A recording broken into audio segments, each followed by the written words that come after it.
ಬಹಳ ನಿಮ್ರು ಅಂತ ಇದು ಒಳ್ಳೆ ಕೇಸ್ ಆಗೋಯ್ತಲ್ಲ. ನಾನು ಹೊಲಸು ಡಾಕ್ಟರ್ ಅಲ್ಲ ಕಣಯ್ಯ, ದನ ಡಾಕ್ಟರ್. ಶಾಂತಿ ಅಕ್ಕ, ಏನು ಸಾಯಂಕಾಲ ಸಂತೆಗೆ ಹೋಗೋಣ? ಸಂತೆಗ ತರಕಾರಿ ಎಲ್ಲ ಮನೇಲೇ ಇದೆಯಲ್ಲೋ?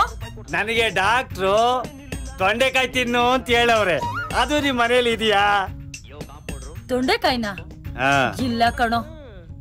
ಅದ್ ನನಗ್ ಮುಂಚೆನೆ ಗೊತ್ತಿತ್ತು. ನಡೀರಿ ಸಂತೆಗೆ ಹೋಗೋಣ.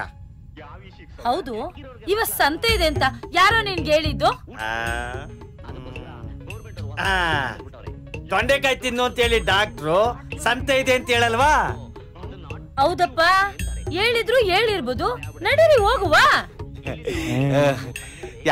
ನಾನು ಇರೋವರೆಗೂ ಚಿಂತೆ ಮಾಡ್ಬೇಡ. ಏಯ್ ಅವನೆಲ್ಲೋ? ಹಿಂದೆ ಬರ್ತಾ ಇದ್ದಾನೆ.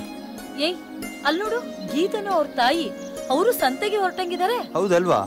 ಪಾಪ ಕಣೋ, ಗೀತಾ ಅವ್ರ ತಾಯಿ ಬಗ್ಗೆ ನಿನಗೆ ಗೊತ್ತಿಲ್ಲ ಅಲ್ವಾ? ಗೀತಾ ಅವ್ರ ತಂದೆಗೆ ಇನ್ನೊಂದು ಹೆಂಗಸ್ ಜೊತೆ ಸಂಬಂಧ ಇದೆ. ಆ ವಿಷಯ ಮಕ್ಕಳಿಗೆ ಗೊತ್ತಾಗದೆ ಇರೋ ಹಾಗೆ ಮ್ಯಾನೇಜ್ ಮಾಡ್ತಾ ಇದ್ದಾಳೆ. ತುಂಬಾ ನೊಂದಿರೋ ಜೀವ. ಅವತ್ತು ಅವ್ರ ಅಮ್ಮನ ವಿಷಯ ಗೊತ್ತಾಗಿ ತುಂಬಾ ಬೇಜಾರಾಯ್ತು. ಹರ್ಷ, ತೊಂಡೆಕಾಯಿ ಎಷ್ಟು ತಗೊಳ್ಳೋ? ಎಷ್ಟೋ ತಗೋ. ಅರ್ಧ ಕೆಜಿಗೆ ಎಷ್ಟಪ್ಪ? 15 ರೂಪಾಯಿ. 10 ರೂಪಾಯಿ ಮಾಡ್ಕೋ.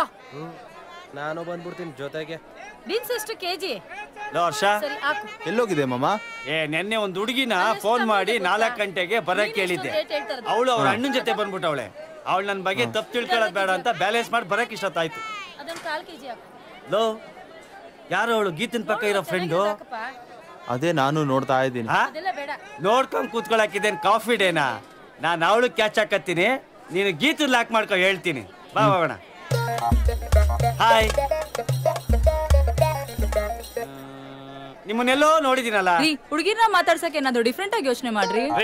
ಟೈಮ್ ಎಷ್ಟು ಅಂತ ಡಿಫ್ರೆಂಟ್ ಆಗಿ ಕೇಳಕ್ ಆಗುತ್ತೇನ್ರಿ? ಕೆಲವು ಮಾತುಗಳು ಇಂಪಾರ್ಟೆಂಟ್ ಆಗಿರುತ್ತೆ, ಅದನ್ನ ಯೂಸ್ ಮಾಡ್ಕೊತೀವಿ ಅಷ್ಟೇ. ಓಕೆ ಒಂದ್ ನಿಮಿಷ, ಮೊದ್ಲು ಪರಿಚಯ ಮಾಡ್ಕೊಡ್ತೀನಿ, ಆಮೇಲೆ ಮಾತಾಡ್ಕೊಡಿ. ಇವಳು ನನ್ ಫ್ರೆಂಡ್ ಸ್ನೇಹ ಅಂತ, ನನ್ ಚಡ್ಡಿ ದೋಸ್ತು. ಚಡ್ಡಿ ದೋಸ್ತ ಅಂದ್ರೆ ನನ್ ಚಿಕ್ಕ ವಯಸ್ಸಿನ ಫ್ರೆಂಡು ಅಂದೆ. ಸಾಕು ಸಾಕು, ಫಸ್ಟ್ ಇವ್ರನ್ನ ಪರಿಚಯ ಮಾಡ್ಕೊಡ್ತೀನಿ. ಇವ್ರು ಶ್ರೀನಿವಾಸ್ ಅಂತ, ನಮ್ಮನೆ ಎದುರು ಮನೆಯವರು. ಹರ್ಷ ಬಂದಿಲ್ವಾ? ಹರ್ಷ ಬಾರಲ್ಲಿ. ಏನ್ ಹರ್ಷ, ಸಂತೆಗ್ ಮಿಸ್ ಮಾಡ್ದೆ ಬಂದ್ಬಿಟ್ಟಿದ್ದೀರಾ? ಬೇಸಿಗೆಗಾಲದಲ್ಲಿ ಬಿಸಿಲು, ಮಳೆಗಾಲದಲ್ಲಿ ಮಳೆ, ಚಳಿಗಾಲದಲ್ಲಿ ಚಳಿ. ಹುಡುಗಿರ್ ಕರೆದಾಗ ಹುಡುಗರು ಬರ್ಲೇಬೇಕು, ಅದು ಸೃಷ್ಟಿ ನಿಯಮ. ಹರ್ಷ, ಎಲ್ಲೋ ಹೋಗ್ಬಿಟ್ಟೆ ನೀನು? ನಾನ್ ತರಕಾರಿ ತಗೋತಾ ಇದ್ದೀನಿ, ನೋಡು ಇಲ್ಲಿ.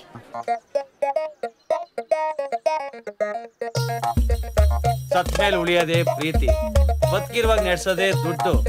ಸತ್ ಮೇಲೆ ಏನಾಗುತ್ತೋ ನನಗೇನ್ ಬೇಕು? ಬದುಕಿರುವಾಗ ನನಗೇನ್ ಇಂಪಾರ್ಟೆಂಟು ಅಂದ್ರೆ ದುಡ್ಡೇ ನನಗೆ ಇಂಪಾರ್ಟೆಂಟು. ಓ, ನೀವ್ ತುಂಬಾ ಪ್ರಾಕ್ಟಿಕಲ್ ರೀ. ಹರ್ಷ, ನಿಮ್ಗೆ? ಇವತ್ತಿನವರೆಗೂ ನನಗ್ ದುಡ್ಡು ಇಂಪಾರ್ಟೆಂಟ್ ಅಂತ ಅನ್ಸೇ ಇಲ್ಲ. ಮುಂದಕ್ಕೆ ಅನ್ಸಿದ್ರೆ ಒಪಿನಿಯನ್ ಚೇಂಜ್ ಆಗ್ಬೋದೇನೋ. ಸದ್ಯಕ್ಕೆ ನನ್ನ ನೋಟ್ ಲವ್ ಅಂಡ್ ಅಫೆಕ್ಷನ್ಗೆ. ಗೀತಾ, ನಿಮ್ಗೆ? ನಾನಿಂತ ದೊಡ್ಡ ವಿಚಾರಗಳನ್ನ ಯೋಚನೆ ಮಾಡಕ್ಕೆ ಹೋಗಲ್ಲ, ದೊಡ್ಡ ರೇಂಜಲ್ಲಿ ಕನ್ಫ್ಯೂಸ್ ಆಗ್ಬಿಡ್ತೀನಿ. ಓ, ವೆರಿ ಗುಡ್. ಸ್ನೇಹ, ನೀವು? ಒಂದಿದ್ದು ಒಂದಿಲ್ಲ ಅಂದ್ರೆ ಲೈಫೇ ವೇಸ್ಟ್ ಅನ್ಸೋ ಚಾನ್ಸ್ ಜಾಸ್ತಿ. ಹಾಗಾಗಿ 2 ಇಂಪಾರ್ಟೆಂಟ್ ನಂಗೆ. ಬರ್ತೀನಿ, ಮತ್ತೆ ಯಾವಾಗಾದ್ರೂ ಸಿಗೋಣ. ಓಕೆ, ಬಾಯ್ ಬಾಯ್.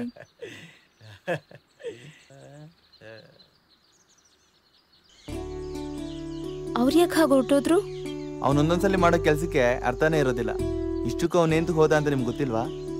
ಇಲ್ಲಪ್ಪ, ಈಗ ಸ್ನೇಹ ಹೋದ್ಲಲ್ಲ, ಅದೇ ದಾರಿಲಿ 180 ಕಿಲೋಮೀಟರ್ ದೂರ ಹೋದ್ರೆ ಒಂದ್ ಪಾಂಡುರಂಗ ಸ್ವಾಮಿ ದೇವಸ್ಥಾನ ಇದೆ. ಆ ದೇವ್ರ ಹೆಸರು ಇಷ್ಟಾರ್ಥ ಪಾಂಡುರಂಗ ಅಂತ. ನಾವ್ ಏನೇ ಕೇಳ್ಕೊಂಡ್ರು ಅದು ಈಡೇರುತ್ತೆ. ತುಂಬಾ ದಿನದಿಂದ ಆಸೆ ಇತ್ತು ಅಲ್ಗೆ ಹೋಗ್ಬೇಕು ಅಂತ, ಆದ್ರೆ ಹೋಗಕ್ಕಾಗಿರ್ಲಿಲ್ಲ. ನೀವ್ ಇದನ್ನೆಲ್ಲ ತುಂಬಾ ಚೆನ್ನಾಗಿ ಪ್ಲಾನ್ ಮಾಡ್ತೀರಾ ಅಲ್ವಾ?